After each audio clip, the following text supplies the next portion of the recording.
Hallo, das ist Klappe auf, der Saxophon-Podcast mit mir, mit Joe Meyer. Heute Episode 25. Und heute möchte ich wieder mal einen Saxophonisten präsentieren, einen ganz besonderen Saxophonisten. Es ist Miguel Zenón, ein Altsaxofonist, der stammt aus Puerto Rico, lebt jetzt aber schon, denke, fast seit mehr als 20 Jahren in New York, hat in Boston studiert, am Berklee College und ging dann, wie viele vor ihm und auch nach ihm, nach New York, auch noch um zu studieren und dann natürlich um seine Karriere dort zu starten, was ihm voll und ganz gelungen ist. Miguel Zenón gilt als einer der absolut besten Altsaxophonisten der aktuellen Musikszene. Er hat seit 2014 abwechselnd mit Rudresh Mahantapa die Downbeat Critics Poll gewonnen. Einmal Rudresh, einmal Miguel, so muss man sich das ungefähr vorstellen. Die beiden teilen sich also jährlich abwechselnd diesen Sieg. Und 2014 wurde er auch zum besten Jazzmusiker gewählt. Er ist also wirklich an der obersten Spitze. Miguel Zenón ist wirklich eine Leitfigur mittlerweile geworden in der Jazzszene, in der internationalen Jazzszene.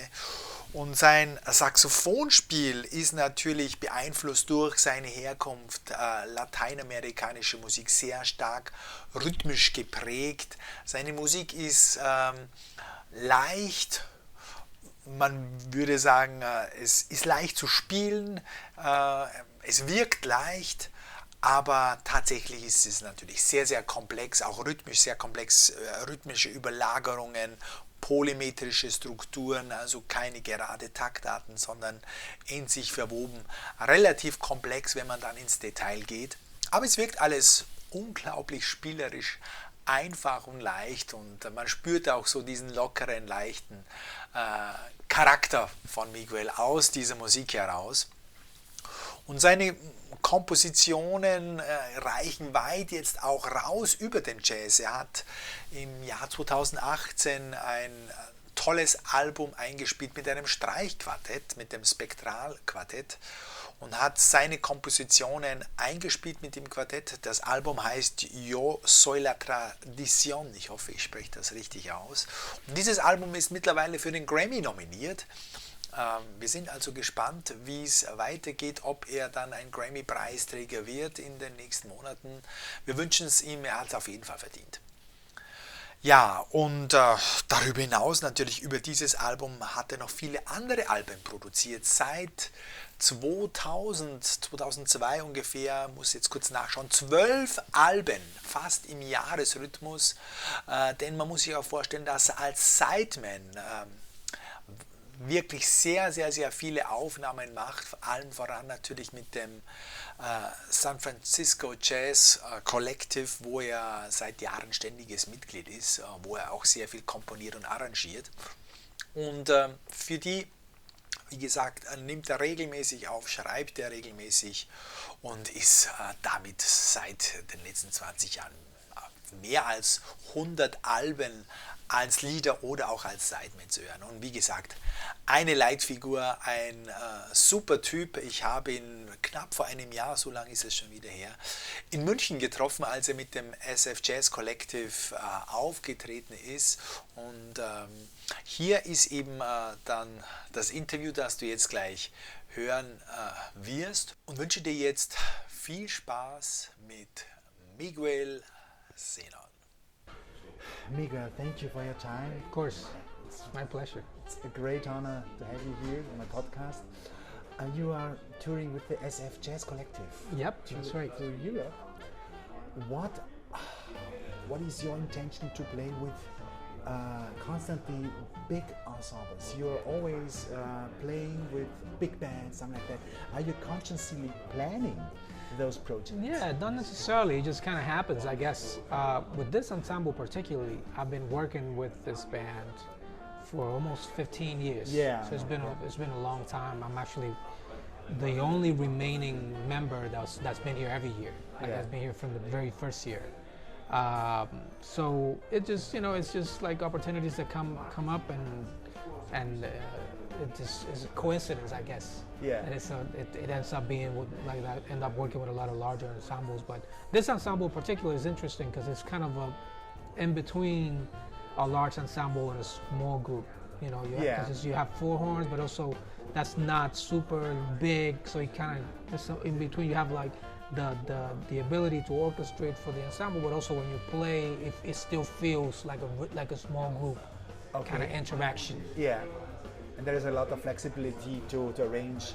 Yeah, of course. For the band, and you have arranged so much music for. Yeah, I've written a lot of music for the band because I've been in the band for so many years. Yeah, when you are arranging and composing a lot, and I've listened to your latest recording, for example, with the string quartet music. Right. Quartet. When you compose or arrange, do you arrange it from the point of a sax player? No. Or do you change? No. It's almost never from the perspective of the instrument. Okay. Like I rarely use the instrument to write music. Okay. I mostly use the piano, or I'll use the computer just to be able to hear things back. I could put it in a notation program and I can hear it back. Yeah. I really use the horn. A lot of times when I write it, I'm writing it more from a perspective of just an idea that I kind of develop into like different layers and things that I want to get to with the composition, and then I have to learn it on the instrument. So like the last thing I do really is play it. Yeah. Okay. So great. And I would like to go back to your to your development, to your startings from Puerto Rico. Mm-hmm. You studied saxophone.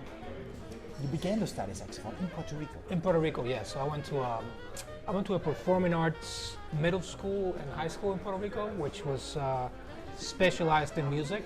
So I went there for 6 years, and that was my start with the saxophone and with music in general. Like formal music studying, and I studied basically only classical saxophone there. Classical. Basics. Yeah. I went there for 6 years. So you start with the basics, and then you do some repertoire and stuff like that. How old were you? So when I first started, I was 11. 11. Yeah, 11, and I went to that school for 6 years till I was 17. And why did you choose the alto saxophone? It was kind of a coincidence, the first day when you go into school and you're supposed to enroll with a specific instrument. I actually wanted to play piano, and but everyone wanted to play piano too. So I had to choose something else because all the piano spots were taken, and there were a few choices. Yeah. Like saxophone. I think the other ones were like viola and bassoon and guitar, and the saxophone just kind of made sense because it was more present in popular music, and I knew the sound and. You liked it, of course. And I liked it, yeah. But to be honest, I just wanted to play something. It wasn't necessarily that I wanted to play the saxophone. Yeah. I wanted to play an instrument, and that just happened to be what was available. But eventually, of course, it grew on me. Yeah, and it became my instrument. But did your family play any role in that field, in that development? No. There are no professional musicians in my family, even though my father played a little percussion. Like he was kind of like he liked music in general. I never really saw him play or anything like that, but he would always play music. He would play jazz.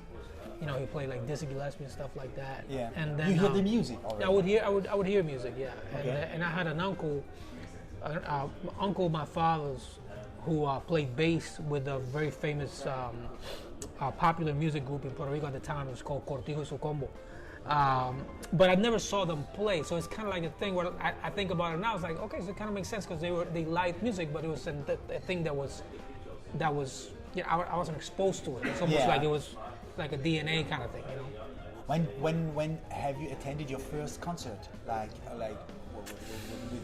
with real concert that you can remember, right now? I don't remember, but it was I was probably at school already at the school that I went to, the performing arts school. I probably just saw a concert there at the school. Okay. Yeah. But you already played saxophone at the time. Yeah, I was playing, but I was kind of a beginner. Yeah. Starting. Yeah. But I would say by age 14, 15, I was already playing professional, Really? like with salsa bands, like dance bands. So you went so fast. Yeah, like 14, 15, I was already playing professional, like I was getting paid. Yeah. And was 2 or 3 years after you have started? Yeah, I would say So about, like, I started at 11, so 14, 15, 3 years, 4 years. Yeah, a couple of friends, they were into music, and I started, the thing about that school, like, the training was really, really good. Yeah. Like, they train you on the instrument really well, and they train you in terms of reading and theory. So I could I could read really well, and I could just kind of internalize music really well. Yeah. So I could go and play like a semi-professional musician. After 3 years? After 3 or 4 years. 3, 4. Wow, that's very quick. Have you experienced your development as quick as I am realizing it now, or was it something very natural for you? No, I mean, Had you mates, for example, classmates with other instruments that also progressed so fast? yeah, for sure. I had a lot of classmates who were already playing at that age also, but it wasn't. At that time, I didn't really see music as something that was so serious. Okay. You know what I mean? Like, for me, it was more like it's like a game. It was almost like being part of a sports team or something like that. Yeah. So something you just do with your friends and you play music together, but it wasn't like a very serious thing. I said later it was, but at that time I was just like, it was fun for us. Oh, let's just go play music, and it was something we did at school already. Yeah. So, Yeah, and you developed very fast, and 5, 6 years later you switched to Berkeley.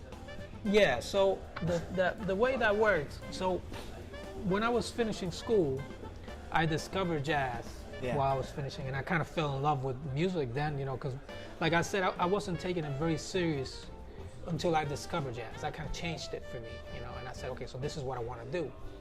But I kind of made up my mind that I wanted to go and study abroad and go to the United States to study jazz, because I couldn't do that in Puerto Rico at the time. There weren't any schools that could teach me. My family is a working class family. They couldn't really afford to pay for me to go. So it took a little time between the time that I finished school, and the time I went to Berkeley. It was like a year and a half. That was basically in Puerto Rico, trying to save some money, playing some gigs, trying to find scholarships here and there. And about a year and a half after that, I was able to get enough funds so that I could go to Boston. So it took some time. Yeah. Do you got a scholarship or something like that? I got a small scholarship from the school. Yeah. And then a couple of little things on the side. Like, I was able to put like a bundle of things together. Yeah. Just enough. Yeah. So that I could go. To switch. Yeah. And you in on my view, you also went very quick through. It's my view. Through Berkeley. Right. I also took lessons by a teacher when I was studying, who was at Berkeley. Oh, really? Yeah, he was in the 90s. Okay. Yeah. But anyway, on my view, you also went very quick through Berkeley and took the lead amongst the sax players, and later on you switched to Manhattan School of Music. Yeah, exactly. So I finished, like you said, I went through Berkeley kind of quickly. Yeah. For a few reasons. One reason was that I was able to do it in a way that I didn't have to take all the classes. Okay. So there was information that I already knew, and that's kind of when I realized that my training had been good. So there were a lot of things that I could just skip. Okay. Right? I could, instead of starting at level 1, I started level 4 or level 3. So I did it faster that way. And also, I was trying to save money, because even though I had a scholarship, I still had to pay for school somehow. It's part of school. It was expensive. Yeah. So I was like, let me try to do this quickly so I can save money. Yeah. And then when I finished Berkeley, I went to Manhattan School for a master's degree, right? And the only reason I went to Manhattan School was because I wanted to go to New York. Yeah. And I said, I don't want to just move to New York. Let me just see if I go to school, if I get a good scholarship, I can just go to school. And then I'm already there in school, but I'm already in the city also. And that's kind of how that worked. I got actually a really good scholarship from Manhattan School. And then I was able to go to school at the same time, be in New York, and Yeah. and find my way through the scene and meet people and that kind of stuff. And the scene is much bigger, I think. Yeah, of course. Also Yeah, Boston is a very small town, and the scene in Boston is, it kind of revolves around the student body. Yeah, of so the course. students, Berkeley, Yeah. NEC, Yeah. different schools. Whereas in New York, it's like there's students, but there's also all these professional musicians who we admire. They all live there. Yeah, of course, yeah. I've talked to several musicians that attended Berkeley and of course also Manhattan and New School, and I was wondering what's the difference between the programs or the teachers. Would you be able to distinguish the musicians that are educated in Boston and at Manhattan School? I think so. Is there a difference? I think so. The main difference is this: Manhattan School is a music school, it's a conservatory with a jazz program. Yeah. So it's a jazz program within the school. That's the same thing that happens at NEC, for example, where I teach now. Yeah. Whereas Berkeley is a school, it's like the jazz program is a bigger part of the school, right? Yeah. So Berkeley's more of a jazz and popular music school with a jazz program, where these other schools are classical programs with a jazz program. Yeah. And the approach is a little different. I Yeah. think at Berkeley, the jazz program has a little more power, Okay. and it's a little more present in the school. In the other schools, it's a little smaller, less students. It's a little more concentrated. It's hard for me to speak of the difference because I was in very different places at both schools. When I got to Berkeley, I had never studied jazz with anyone. Everything I knew about jazz before Berkeley, I had learned on my own. Okay. By listening to records and transcribing. Okay. And at Berkeley was the first time I had a teacher tell me this is a 2/5. You never took I jazz never lessons had before a Berkeley? jazz, like a formal jazz Okay, lesson. okay, yeah. So Berkeley in that sense was like an eye opener for me. Okay. Manhattan School was different because Manhattan School was more of a platform to get into this New scene. York, right? So it's a different thing. Yeah. But I would say the programs are very different in general. I think Berkeley's a bigger school. It has more. The facilities they have more at their disposal. Manhattan's a little smaller, Yeah. and maybe in general, I would say Manhattan School and the smaller programs, the overall level is higher. Yeah. Because it's less students. Less students. Berkeley, you have like a really wide spectrum where you Yeah. have students who are really good and some students who are more like beginners. So it's Yeah. like all over the place. Yeah, the range is Yeah, it's very, very wide range. Wide range, yeah. Yeah. I think so, yeah. And to be more specific, could you divide the players when you hear them in a blindfold test? Yeah, there is one player 1 and player 2, and you're sitting there. Maybe. Not knowing about them. The thing is, the way Berkeley works, and that's one of the reasons why they've been so successful. They develop their own system. Yeah, They have- Viola. Yeah, Yeah. like they have a system for the saxophone. They have a system for harmony. Yeah. They have a system for ear training, for improvisation. Yeah. So a lot of the people that come through that system are going to be studying the same things, and Yeah, of course. are going to. You hear it. Yeah, you kind of hear it. Yeah, of course. This approach. It's things, not. yeah, I wouldn't say it's totally like everyone sounds the same, but they're coming through the same approach. Yeah. I don't know if I'll be able to tell them apart, but a school like Manhattan School or NEC, for example, the approach is a lot less specific. So I think in those schools, it may be easier for a student to develop a personality quicker because the approach is less specific. At Berkeley, it's more like it's everyone studying the same thing, and if you want to develop, you kind of have to like go out on your own and Yeah. And of course, you're teaching also now. Yeah. Yes, you're teaching. What lessons do you give? It might be very, very interesting for me. Right. What is your schedule in 1 hour lesson? What do you Right. play with your students? Yeah, so I have to say I really enjoy teaching Yeah. for a few reasons. The main reason is that as a jazz musician or someone who's dealing with creative music mostly, like as an improviser and all that stuff, even though we get a lot of information through going to school, and we get a lot of information like thrown at us, this and that, and this thing, this harmony thing, this trick, this harmony, saxophone. Most of the things that we develop on our own, right? You kind of take that information and you go into the practice room, and the way it gets into your mind, it's like you do that on your, and everyone has a very personal way of doing it, right? So the process of explaining that process to someone else, when you have to sit with the students and tell them how you do it, how you did it, it kind of is really revealing, because it's almost like you're learning it again, but in a different way. You have to be able to explain it to someone else, something that it was never explained, it was never put into words, so you kind of developed it in your head, right? So that for me was really rewarding, because I felt like I could learn things better in a way, right? I learned things like had a deeper understanding of things, and also, and this is what I really enjoy, is that, for example, when I teach at NEC, I treat each student sort of independently, so I don't have a curriculum that I use for every student, for example, right?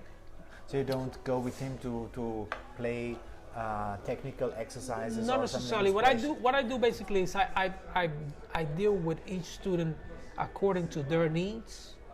Like their deficiencies or their needs, and also according to what they want to do, what their direction is. So they have to think about themselves. Yeah, they have to think about themselves, but I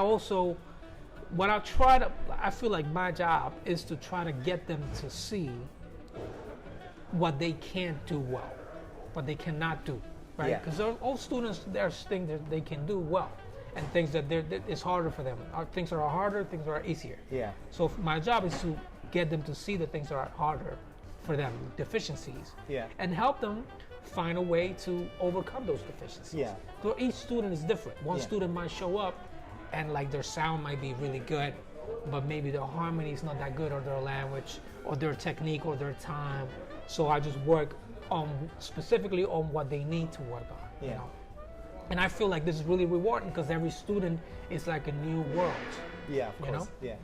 And how was it on your own development? Have you realized consciously what I'm good at and what I'm bad at? Was there such a method? Of course. There were definitely times when it was very obvious for me what I needed to work on. And each one of those steps, like for example, getting to Berkeley and being around a lot of students who were my age but were a lot more advanced, especially from a jazz perspective.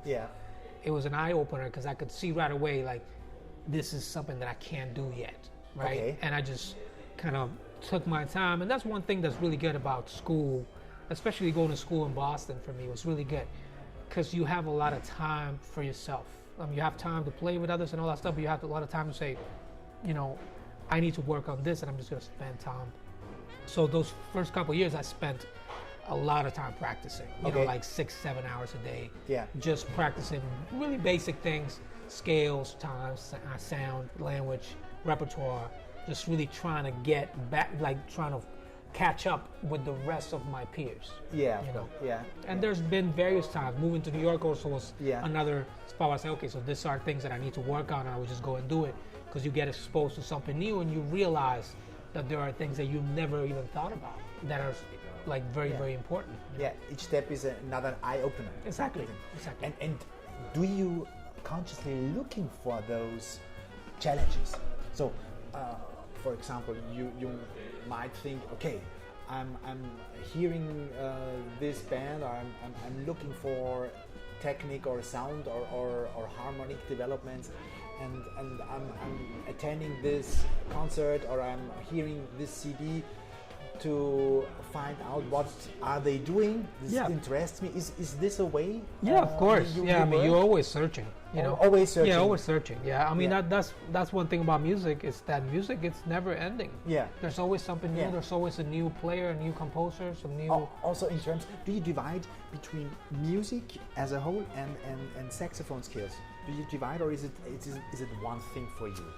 Well, it's kind of separate in the sense that I feel, it's all the same. But the thing is, when I think about playing the saxophone, for example, I think about playing the saxophone, it has kind of like two phases. One phase is the instrument, like dealing with the instrument itself.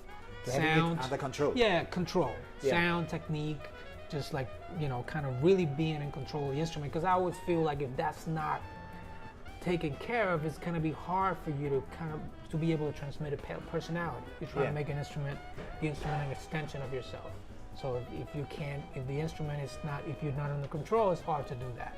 So that's the first step. And then the next step is personality. Yeah. Right? Developing that personality, which is more like a general musical thing. Like what is it that you're trying to say with your instrument, you know? But like I spend a lot of time on the first part, you know, on the control, technique, sound, because I feel like if that's taken care of, I'm in a good place, you know. Is it still a field that you're working on, or is there not enough time to do that? No. I still work on it. Yeah, and I have to say, when I do practice, especially on the road, I don't get to practice as much. But when I do practice, I mostly practice very basic things. Okay. Sound, technique, time, articulation, because I feel like that's really if that's under control, everything else kind of falls into place. Yeah. How do you, for instance, how do you practice fingering? Are you practicing really slow to be very detailed? Because I am always telling my students, practice slow to have control of course. About your fingers and speed up very slowly. Right. Always having the control. So I do it in a similar way. Yeah. I mean, I also have routines and things that I do with certain scalar things or certain chromatic exercises that I do. I tend to always kind of rely on the metronome a lot. Okay. Because I feel the metronome is a good way to measure yourself. Yeah. In terms of like if you're getting better, if you're getting easier, and also to measure like your subdivisions, you know, your time and all that stuff. So a lot of those technical exercises I do with the metronome, and like you said, I start slow, and then when I feel it's comfortable, I take it up in tempo. Even stuff that I've been practicing for years. A lot of times, what I do is if I'm used to playing it really fast, I slow it down a lot. Okay. And slowing it down is like a different thing. Like your fingers react differently, and then I take it back up. I work. I do experiments with different rhythmic subdivisions. For example, like if I'm doing fours, like like that. So I could do triplets, or you know, stuff like that. Yeah. To be more flexible, of course, and to widen.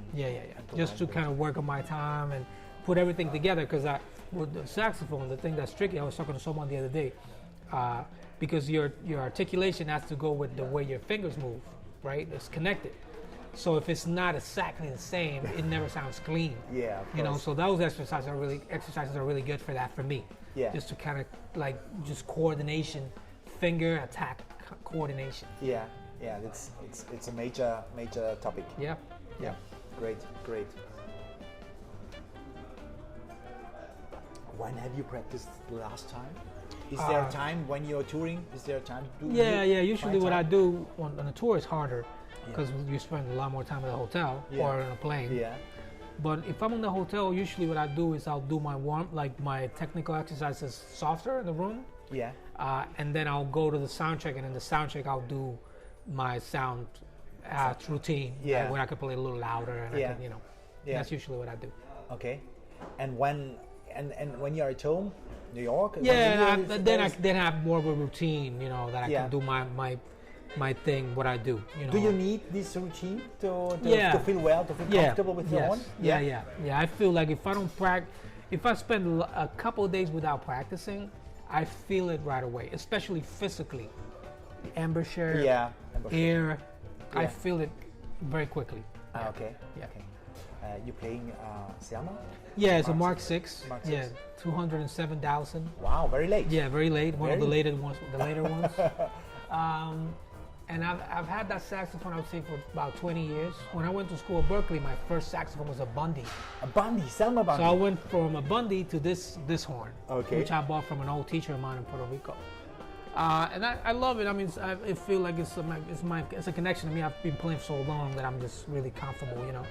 And then I play on a Meyer. Meyer? Mouthpiece. It's number 6. 6, yeah. Medium. It's actually small chamber. Small chamber. But it's opened up a little bit because I've Okay. been playing it for a while. Yeah. And I've been playing that mouthpiece for 25 years. Oh my God. So long time. Wow. I play the Adario reeds, number 4, like Jazz Select. Yeah. Number 4, And hard, 4 hard, like very hard reeds. Do you prepare those? No, no. You take them and play. I just play them. You know, I usually kind of treat them in water so they don't dry out. Yeah. And then I'll switch them around every day or whatever. But I don't really work on the reeds.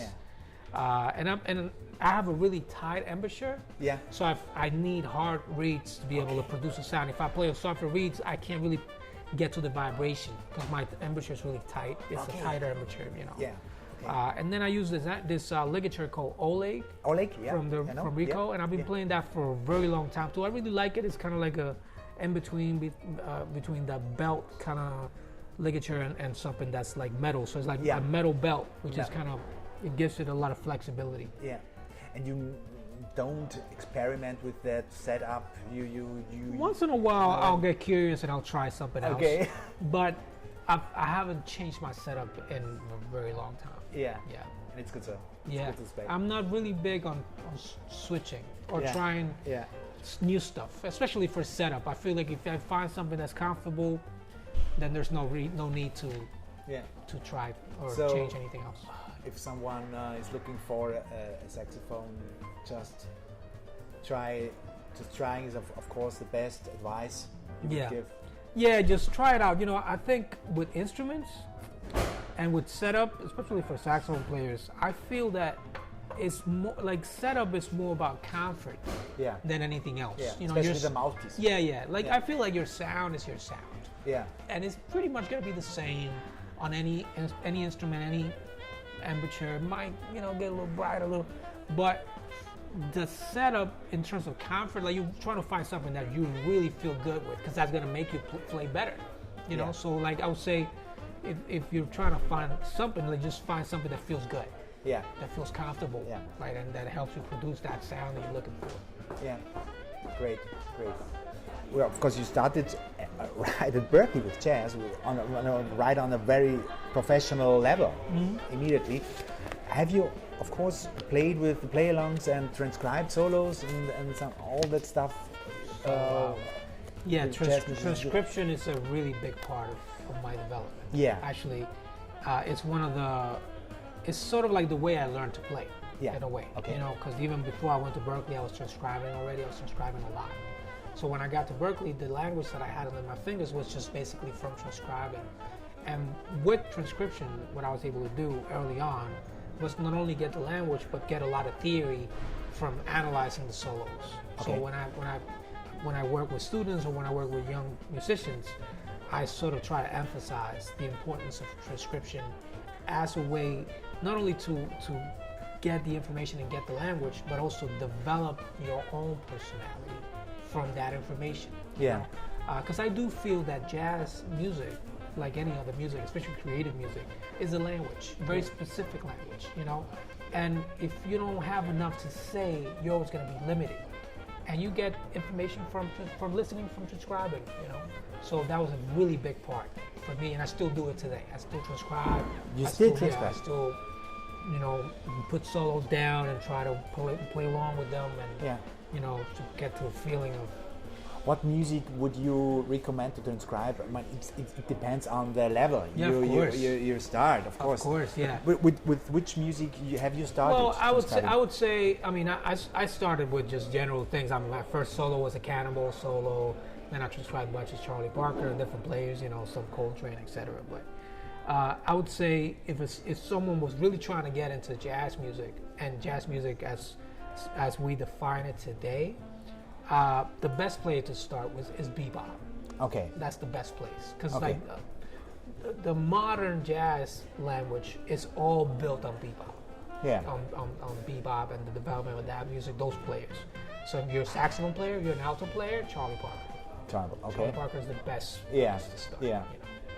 Not reading the Omnibook and playing the Omnibook, just hearing it. No. Yeah, I mean, And you could go in different ways about transcription, and I know actually know a lot of players who never transcribe and they're still amazing players. Yeah. So it's very personal. But Yeah. for me, I've always felt that what really makes it work is writing down the solos, writing it down, having it on paper, but doing it yourself.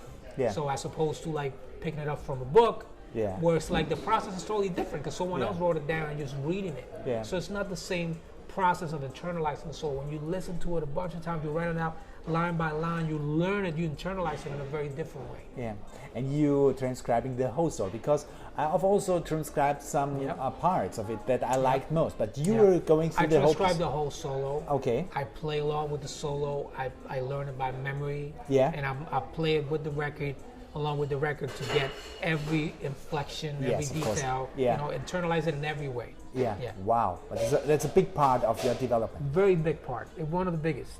Yeah. When you looking back to your career or to your development, what elements have you helped the most? Was it a special teacher? Was it, I think we can say, your outstanding talent? Or what was it? What influenced you most to be there where you're right now? Well, I got a lot from my peers, I would say, a lot of musicians around me. I was Okay. inspired by them even from a young age. So seeing people who were doing great things and that would, give me ideas or inspire me and all that. I had a lot of good teachers too along the way. Yeah. A lot of people, some of my teachers in Puerto Rico and also in Boston and New York. And also I was presented with just good opportunities, good opportunities. And a lot of this, especially music, it's very random. Like what we could describe as success is very random. Very random. It doesn't necessarily have to do with talent or musicality or anything like that. It has to do with opportunities, right? Opportunities show up for all of us. And you have to grab them. You have to be ready. You have Yeah, to grab to- them. So the point that I like to make with a lot of younger musicians is like you want to make sure that when that opportunity comes and that door opens for that second, that you can actually be at your best. Yeah. That you can take advantage. Yeah. So what we're trying to do is we're preparing ourselves for those opportunities. When they open up and that opportunity comes, you're ready. Wow. And have you realized those opportunities? When something calls you and hires you to at the band, and so, have you realized that this is just my chance? Yeah, a lot of to times have- yes, a lot of times no. Yeah, of sometimes course. you don't see it afterwards, this is- after the yeah. fact. But a lot of times, yeah, a lot of times you go, like this is Wow, a, this this is is a my- big chance. this is a big chance, I yeah. gotta make sure that Okay. that I'm at my best here. Yeah, great. I'm interested in your opinion. What would you recommend a jazz beginner? Where should he start? What should he play? What would you recommend for a starter? What I recommend is if you're really interested in jazz and you're a beginner, listen as much as possible. Just start with listening. Yeah. Because a lot of it is like getting the sound in your head. This idea of like this music being something creative, but also a very specific type of language. And then after that, even before you start improvising, just learn tunes, learn melodies. Yeah. Learn like to be able to play a melody, a jazz tune or something. Just learn the melody, and that will give you like another insight into it. Being curious. Yeah, being curious. I think a lot of it has to do with like how far you want to go, how far you want to immerse yourself in a specific language. Yeah. And the farther in you go, the more you're gonna get out. Yeah. Yeah. You're always connecting your music to your Puerto Rican origin. Are there specific elements you take from your Puerto Rican culture? Yeah. For instance, the rhythm. Yeah, of course. Are you really thinking that way? So I'll take this rhythm, and so is this the way you? Yeah. really work So with there the are elements? two ways. There are things, of course, about my upbringing and my roots, my Puerto Rican roots. There are sort of embedded, and I don't have to think about. Yeah. Like there are certain things about a rhythmic language or melodic harmonic cadence that comes from something that's folkloric or more traditional. That I grew up with, and I don't have to think about as much. Yeah. And there are other things about the music, especially as I started writing my own music and using Puerto Rican and Latin American music as a springboard. That I'm more systematic, like more specific about the elements that I use. And a lot of what I do is I'll go and I'll grab a source, let's say a piece of music or a style of music or a song or whatever, and I'll try to identify what are the essential elements that make that style or song or rhythm or whatever what they are. Yeah. Okay. And I say, okay, it might be this 2-bar melody, might be this rhythmic cadence, might be that, and then I'll extract that and use that to write my own music. Okay. So I'm the seeds of a lot of what I do are very folkloric in nature, very traditional. Yeah. But what I'm using them for is not to write traditional music, but to write something that's more of an expression of something that's more modern or represents myself today. Yeah, yeah, great. And when you prepare or organize a CD, you've recorded, made since 2002, last 16 years, I think more than 10 CDs. Yeah, this is my 11th actually. On project. How long did it take you to produce a CD? Is it a 1 year's project? Yeah. In terms of composing? It varies. Sometimes it's a long time because a lot of these projects, they involve a lot of research. Yeah. Like a lot of I have to investigate. So a lot of times I do research before writing any music at all. Do you write music especially for the CD, or have you a bunch of? No, a lot of times I write. Most times I write music specifically for that project. Okay. So it's very rare, I have to say, especially these days. Early on, I did. I was just writing an idea, I write it out. But nowadays, whenever I write something, it's for something specific. Okay. For a project or a commission. Yeah, commission. Or it's like for a very specific purpose. Yeah. Okay. And how do you experience the steps between recording and performing? Because when you record in the studio, you have you can play 10 times. Yeah. On stage, there is just one opportunity. Yeah. And do you feel it in a different way, or is it all for you the same? It's different. It's different. It feels a little different. I think the studio environment, and it's interesting you put it that way, because I feel it's almost like it's the opposite. The studio is like a little more. It's a little more tense, like a little more pressure, like less relaxed. Yeah, of course. Because the studio, like, everything is really exposed, and you're dealing with time constraints, and you got to get through this, so you can do 2 or 3 takes.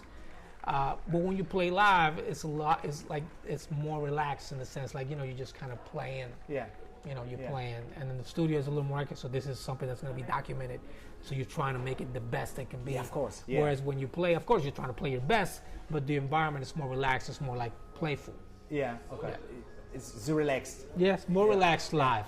Do you feel a difference between I always see it as 3 steps: practicing, rehearsing, and performing. Mm-hmm. Do you feel a difference between those 3 steps, or some guys say you have to practice like you perform because you have to play? No, I think there's a difference. I think there's a difference for me, at least. I think practicing is almost like you break it down into the very, very simplest and essential elements. Okay. And it's also very personal because, for example, if we have a band together, 4 of us, each of us is dealing with the music in a very specific way, very different way. Yeah. So there are things that I'm gonna focus on that the pianist might not focus on. He might do something else. So we all have something we're gonna work on. And then when we play together, when we rehearse, for example, let's say we rehearse the piece. Yeah. Then it's about putting all those things that we worked on individually in the same place, like so that it sounds like one, even though it's 4 or 8 or 15 or whatever. And then playing is more like all that stuff is actually brought into the reality. Yeah. So like then you're like trying to manifest it in a real situation. So for me, playing is like a real situation. Practicing, it's more like you're trying to figure it out. Okay. So when I practice and when I play, it's like almost like practicing is you're preparing you to play, but I don't necessarily play the way I practice. Okay. You know, Okay. when you play, it's like almost like for me, the idea is that you let go. Yeah. You let go. You're not really thinking about. Yeah. You know, but when you practice, it's the opposite. You're like really trying to be specific and very conscious about what you're doing. When you, yes, I've also asked you about that. When you're performing, you try to stop thinking. One would sound best or play best. Yeah, I think the less. I mean, especially when you're dealing with creative music, the less you have to think about, the more relaxed you'll be. I think that's how I feel. So like you kind of you're trying to get things to flow naturally, but of course for that to happen, you need to be prepared. Of course, you know, you need to be the instrument. You know, to know the instrument. You know, to know the music well, for you to be relaxed and just be able to just let it go. Yeah. And when you improvise on a tune, do you apply a certain concept? Like, for instance, you try to play this rhythm on that part, or is it just flowing, or is it vice versa? It's a combination. It's a combination. A lot of times you're kind of just going with the flow. Yeah. And sometimes you kind of react to something that the music is giving you. Okay, so the music is giving me this. Let me try to balance it with this. Yeah.